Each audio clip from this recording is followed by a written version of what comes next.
ស្ដីបងប្អូននេះខ្ញុំមកប្រាប់ពីរបៀបដាក់ប្រតិទិនខ្មែរហើយនឹងលេខខ្មែរបងប្អូនមុនឈានដល់បងប្អូនកុំភ្លេចជួយចុច Subscribe អ្នកមួយផងដើម្បីទទួលបានវីដេអូថ្មីនិងចំណេះដឹងថ្មីបងប្អូនជួយទៅកាន់ Setting បន្ទាប់មកបងប្អូនចូលទៅកាន់ General បន្ទាប់នេះទៀតបងប្អូនអូសចុះក្រោមរកពាក្យថា Language Reason ហ្នឹងមកបងចុចចូលបន្ទាប់មកទៀតបងប្អូន add ក្រោមនឹងមកចុចចូល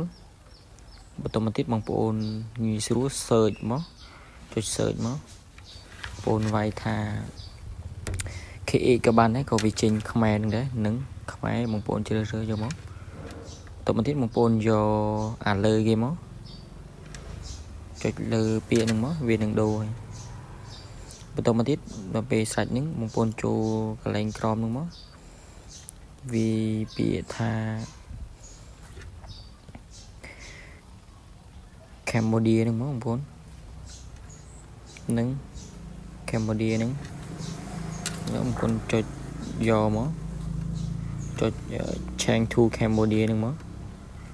បន្ទាប់មកបានហើយបងប្អូនចង់ដាក់លេខខ្មែរឬក៏អក្សរខ្មែរបងប្អូនចុចយកភាសាខ្មែរបន្ទាប់ពីយើងដូររួចហើយគឺវាចេញថ្ងៃខែឆ្នាំខ្មែរប្រតិទិនខ្មែរបើបងប្អូនចង់ដាក់លេខខ្មែរគឺបងប្អូនចុចដូរនៅខាងក្រោមនឹងបាន